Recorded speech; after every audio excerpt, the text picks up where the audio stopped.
La mort dans la cité de Francis Schaeffer. Chapitre 6. La grandeur de l'homme.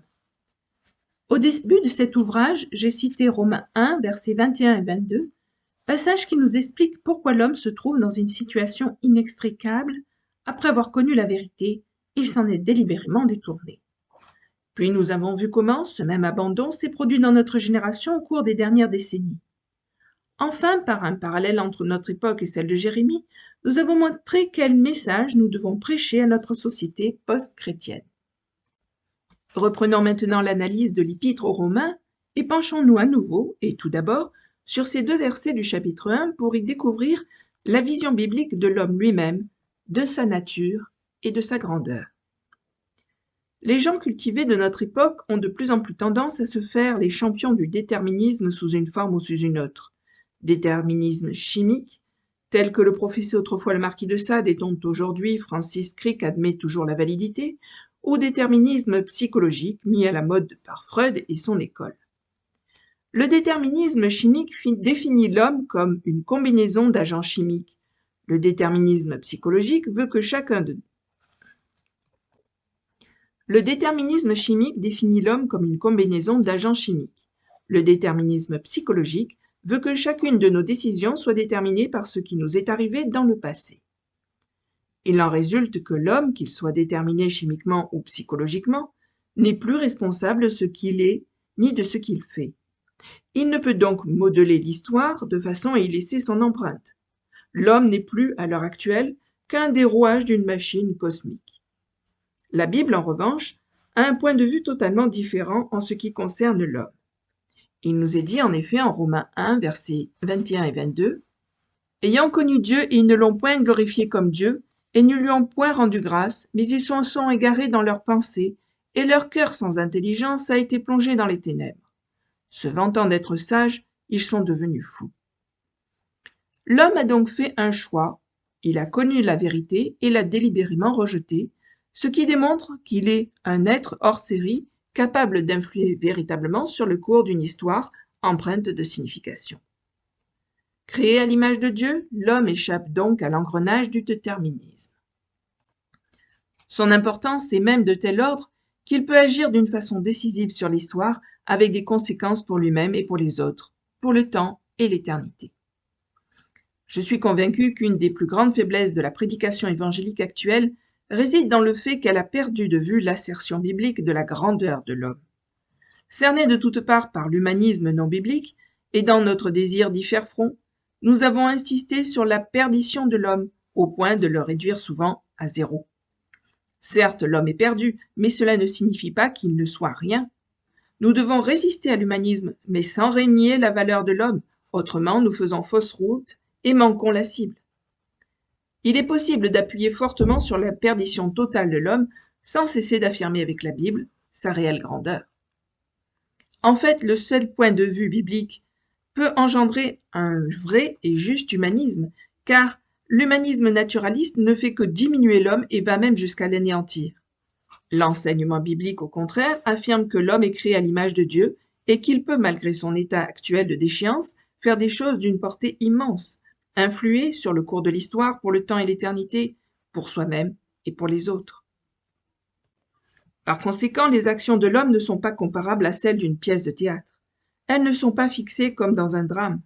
En effet, si l'on va voir 2 ou 3 fois la même pièce, l'on en connaît d'avance le dénouement, invariable puisqu'il s'agit chaque fois du même enchaînement. Les actions des personnages s'inscrivent dans un cercle, elles ne sont pas susceptibles de changement. La Bible, par contraste, met en relief la responsabilité de l'homme. Ses choix modifient l'histoire. Le péché lui-même n'a pas condamné l'homme à l'insignifiance. Bien au contraire, Romains 1, versets 21 et 22, laisse sous-entendre la grandeur de l'homme. Peut-être une autre image vous aidera-t-elle à saisir mieux encore ma pensée. Figurons-nous l'histoire spatio-temporelle sous les traits d'un personnage féminin et nous-mêmes, hommes et femmes, comme des personnages masculins. À ce titre, nous pouvons imprégner l'histoire, y jeter des semences qui produiront des fruits visibles. Et comme un individu peut engendrer des enfants légitimes ou illégitimes, de même la Bible nous montre que l'homme peut imprégner l'histoire de germes de bien ou de mal. Bref, l'homme n'est pas un simple rouage dans une machine, ni un personnage de pièce de théâtre, mais il peut réellement agir sur l'histoire dans la perspective biblique. L'homme, encore que perdu, est grand. Nous pourrions nous attarder longuement sur ce point, car il est vital, dans notre dialogue avec l'homme moderne, de démontrer que le christianisme ne détruit pas la signification de l'homme. Au contraire, il est le seul système qui lui donne une signification décisive et satisfaisante. L'homme a le pouvoir d'influencer l'histoire, même si ce pouvoir, hélas, s'exerce souvent dans un sens négatif. Romains 1, verset 21, nous enseigne encore autre chose. Ce texte révèle où se situe chez des hommes qui connaissent le vrai Dieu le point de départ de leur éloignement. Tout chrétien biblique authentique, ferait bien de considérer ce verset comme un avertissement personnel. Ayant connu Dieu, ils ne l'ont point glorifié comme Dieu et ne lui ont point rendu grâce. Je suis profondément convaincu que dès l'instant où, sur le plan de notre relation avec Dieu, la reconnaissance cesse de jaillir de nos cœurs, nous avons fait le premier pas sur la voie de l'éloignement, quand bien même nous continuerions à nous battre avec acharnement pour l'orthodoxie. Et s'il est vrai que le passage porte essentiellement sur les causes de la situation actuelle de l'homme, nous devons, nous qui le lisons en tant que chrétiens, comprendre qu'il a aussi quelque chose à nous dire. Oui, veillons à être reconnaissants, nous qui voulons être au XXe siècle les champions de l'orthodoxie, de la foi chrétienne historique. Sinon, l'orthodoxie aura tout fait de disparaître et nous serons aux prises avec l'hétérodoxie. Dieu, par le moyen de Paul, a placé le verset 21 de Romains 1 dans un ensemble très soigneusement bâti et pensé. En effet, les 8 premiers chapitres de l'Épître aux Romains représentent dans le Nouveau Testament l'exposé le plus systématique de la position chrétienne.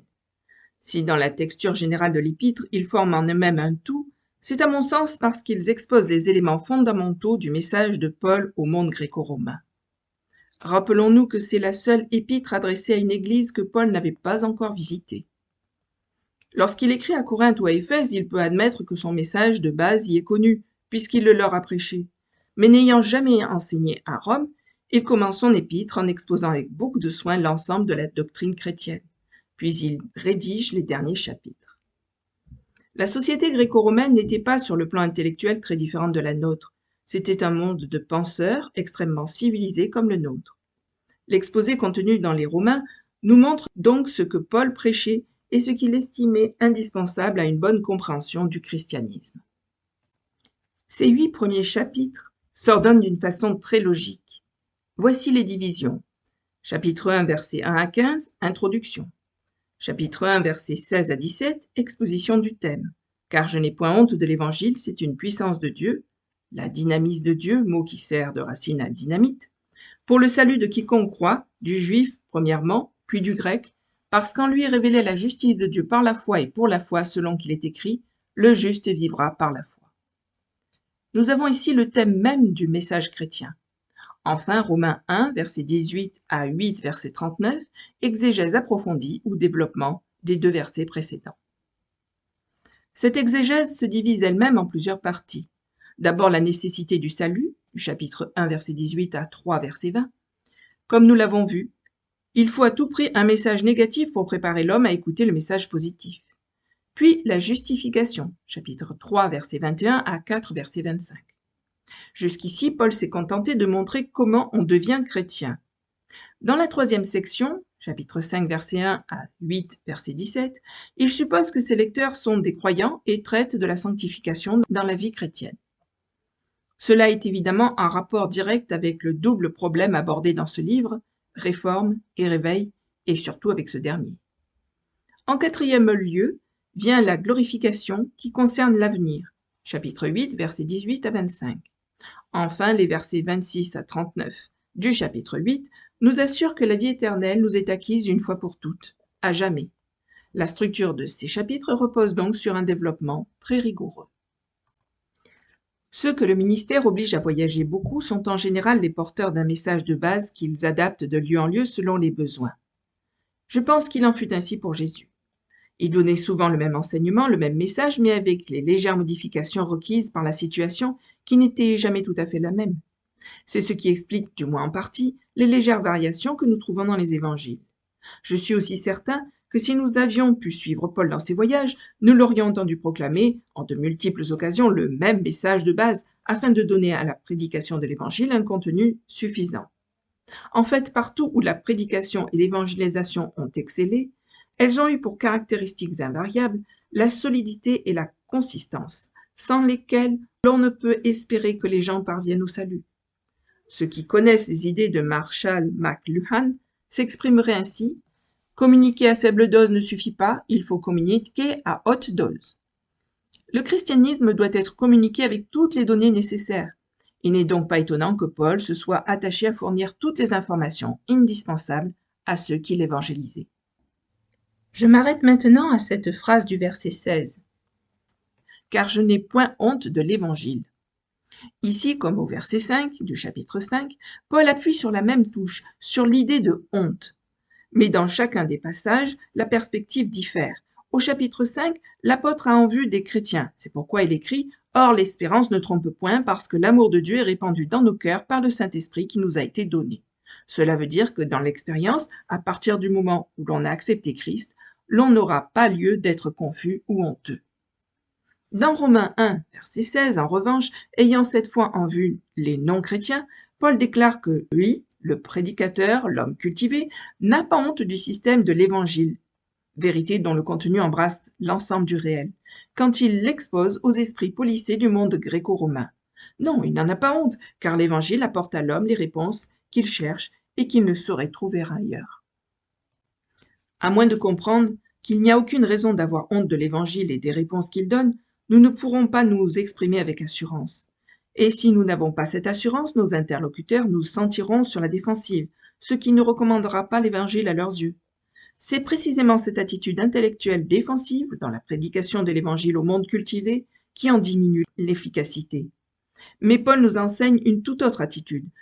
Je n'ai point honte quand je me tiens au milieu de l'aréopage, car j'ai des réponses que les philosophes grecs ne peuvent donner. Je n'ai pas honte non plus au milieu du brouhaha et de l'agitation de la place publique, sachant que la Bible va me fournir les vraies réponses dont les hommes ont besoin et qu'ils chercheraient en vain ailleurs.